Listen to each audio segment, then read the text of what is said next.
Hello everyone, welcome to Utkal school. यही class रे आमे 73तम संविधान संशोधन आईन कौन पढ़ा एवं यही 73तम संविधान संशोधन आईन जो वैशिष्ट्य रही से वैशिष्ट्य को पढ़ा। यही क्लास नोट तुम आमर टेलीग्राम रे पाइजिब। प्रथमे क्लास को देख, तापर तुम 73तम संविधान संशोधन आईन जो वैशिष्ट्य रही 3 मार्क प्रश्नर उत्तर को प्राक्टिस कर, जद्वारा उत्तर तुम शीघ्र मन रही बुझीपार और बोर्ड परीक्षा लिखिकी आसब। बुझीपार। प्रथमे आमे जानिबा 73तम संविधान संशोधन आईन विषय। तापर यही 73तम संविधान संशोधन आईन जो वैशिष्ट्य रही से वैशिष्ट्य को पढ़ा। क्लास को आरंभ करवा। भल भाव शुण। 73तम संविधान संशोधन आईन विधेयकटी बा यही 73तम संविधान संशोधन आईन बिलटी 1992 मसीहा डिसेम्बर 22 तारिख में लोकसभार अनुमोदन लाभ करिथिला। लोकसभार अनुमोदन लाभ कला कहले कौन? लोकसभा पास है। 73तम संविधान संशोधन आईन विधेयकटी 1992 मसीहा डिसेम्बर 22 तारिख में लोकसभा पास होता। 1993 मसीहा एप्रिल 20 तारिख में राष्ट्रपति स्वीकृति पाई एवं यही 73तम संविधान संशोधन आईन विधेयकटी आईन रे परिणत होइथिला। यही 73तम संविधान संशोधन आईन केबे कार्यकारी है? यही 73तम संविधान संशोधन आईन 1993 मसीहा जून 1 तारिख कार्यकारी है। यही आईन बल यही 73तम संविधान संशोधन आईन बल आम संविधान रे एकादश सूची नाम गोटे नूतन सूची को जोग करा जाइथिला। याकु देख, 73तम संविधान संशोधन द्वारा एकादश अनुसूची को जोग करा जाइथिला एवं 74तम संविधान संशोधन द्वारा द्वादश अनुसूची को जोग करा जाइथिला। एकादश अनुसूची रे कहा विषय कहा जाइछि? एकादश अनुसूची रे पंचायती राज विषय कहा जाइछि। द्वादश अनुसूची रे कहा विषय कहा जाइछि? द्वादश अनुसूची रे सहरांचल स्वायत्त शासन संस्था विषय कहा जाइछि। एतिक बुझिल। नेक्स्ट, यही संविधान संशोधन द्वारा आहुरी कौन है? यही संविधान संशोधन द्वारा आम संविधान रे धारा 243 रु धारा 243 ओ को जोग करा जाइथिला। ओके, वर्तमान आमे गुरुत्वपूर्ण धारा गुडी को देखिबा। एही धारा गुडी को तमरो शॉर्ट क्वेश्चन रे आसी थाई। यह हेउची गुरुत्वपूर्ण धारा। सुन, पंचायती राज संस्था मानकर कार्यकाल केते वर्ष? 5 वर्ष। ओके, पंचायती राज संस्था मानकर कार्यकाल हेउची 5 वर्ष। एही पंचायती राज संस्था मानकर कार्यकाल 5 वर्ष हेबो। यह आम संविधान धारा 243 रे कहा जाइछि। पंचायती राज संस्था रे अनुसूचित जाति अनुसूचित जनजाति मानक पई स्थान संरक्षण करा जाई थाए। पुनश्च यही पंचायती राज संस्था रे महिला मानक पई 1/3 आसन स्थान संरक्षण करा जाई थाए। पंचायती राज संस्था रे स्थान संरक्षण किपरि हेबो सेही विषय रे आमे 243 घरे देखिबा को पाई थाउ।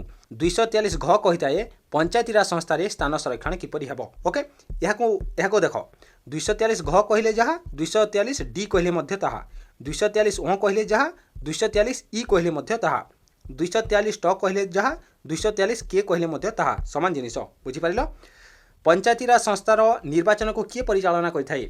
राज्य निर्वाचन आयोग पंचायती राज संस्थार निर्वाचन को परिचालना करिथाए।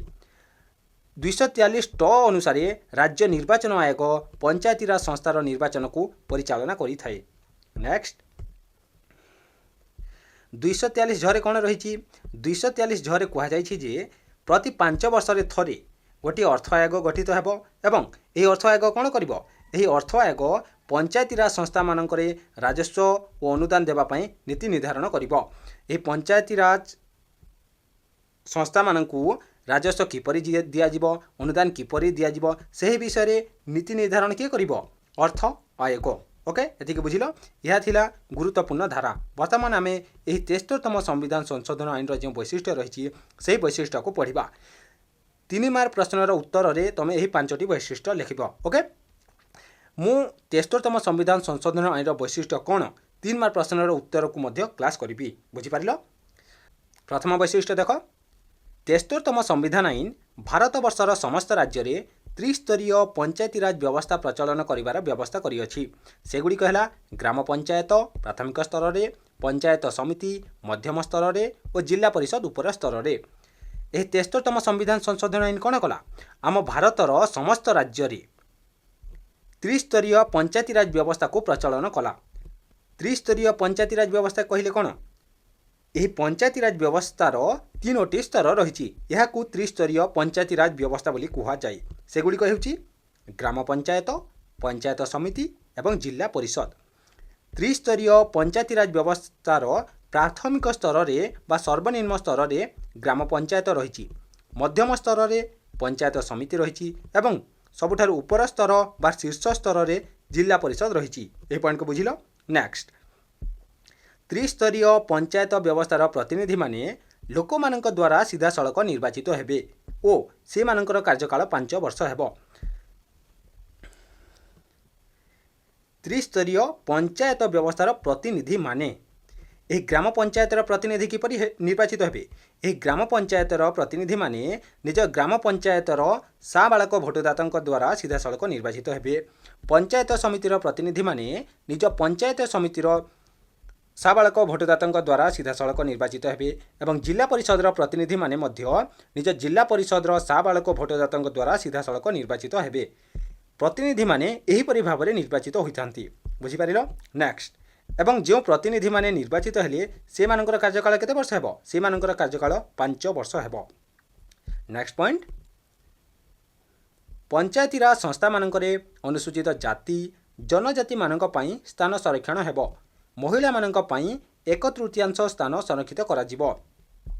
ए पंचायतीराज संस्था मानकरे ए ग्राम पंचायत, पंचायत समिति और जिला परिषद रे अनुसूचित जाति और अनुसूचित जनजाति मानक पई स्थान संरक्षण करा जाई थाई एवं महिला मानक पई 1/3 स्थान संरक्षण करा जाई थाई। ओके, 1/3 कहले केते? 3 भागरु गोटिए भाग। मने करो गोटिए पंचायतीराज संस्था रे टोटाल 68 आसन रही। एही 68 आसन रु 6टी आसन महिला मानक पई संरक्षित करा जिवो। ओके, यही पॉइंट रे यह कुहा जाइछि। बुझी पारिलो। नेक्स्ट पॉइंट, आशा करूछि एही पॉइंट गुडी को तमे भलो भाव रे बुझी पारुथबो।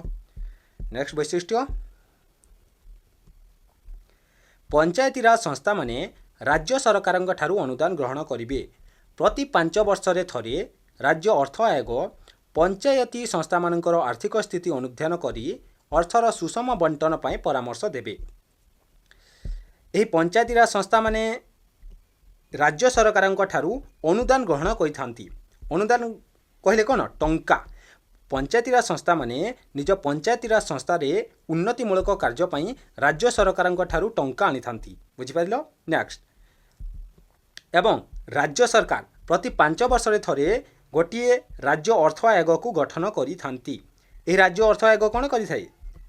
एही राज्य अर्थ आयोग पंचायतीराज संस्था मानकर आर्थिक स्थिति को अनुध्यान करिथाय एवं परवर्ती समय रे पंचायतीराज संस्था मानकू केते अर्थ देवा दरकार एवं केउ कार्य पई देवा दरकार से विषय रे नीति निर्धारण करिथाय एवं सेही अर्थ को किपरि भाव रे सुषम बंटन करा जिवो ताहा राज्य सरकार को परामर्श देई थाय। किए?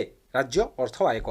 नेक्स्ट पॉइंट, एतद व्यतीत एही पंचायतीराज संस्था माने निज पंचायतीराज संस्था रे आर्थिक विकास, सामाजिक न्याय और सामाजिक मंगल पई योजना मान मध्य प्रणयन करि पारिबे। आशा करूछि एही क्लास को तमे भलो भाव रे बुझी पाइथिबो। ओके, वर्तमान आमे एही क्लास रो गुरुत्वपूर्ण शॉर्ट क्वेश्चन गुडी को आलोचना करिबा। जे शॉर्ट क्वेश्चन गुडी को तमे तम बोर्ड परीक्षा रे निश्चय देखिबा को पाइबो। ओके, प्रथम शॉर्ट क्वेश्चन, केतेतम संविधान संशोधन द्वारा ग्रामांचल स्वायत्त शासन संस्था को संवैधानिक स्वीकृति दिया जाइथिला? यार उत्तर कौन हेबो? 73तम संविधान संशोधन द्वारा ग्रामांचल स्वायत्त शासन संस्था को संवैधानिक स्वीकृति दिया जाइथिला। पंचायतीराज व्यवस्थार प्राथमिक स्तर रे कौन रही? ग्राम पंचायत। पंचायतीराज व्यवस्थार मध्यम स्तर रे कौन रही? पंचायत समिति। पंचायतीराज व्यवस्थार उपर स्तर रे कौन रही? जिला परिषद। यह हेउची अत्यंत गुरुत्वपूर्ण शॉर्ट क्वेश्चन। ओके, ग्राम पंचायत कार्यकाल केते वर्ष? 5 वर्ष। पंचायत समितिर कार्यकाल केते वर्ष? 5 वर्ष।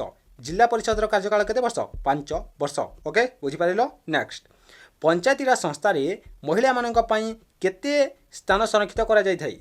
1/3। पंचायतीराज संस्था रे महिला मानक पई 1/3 आसन स्थान संरक्षण करा जाय थाई। नेक्स्ट, आशा करूछि एही क्लास को तमे भलो भाबरे बुझी पारिथिबो।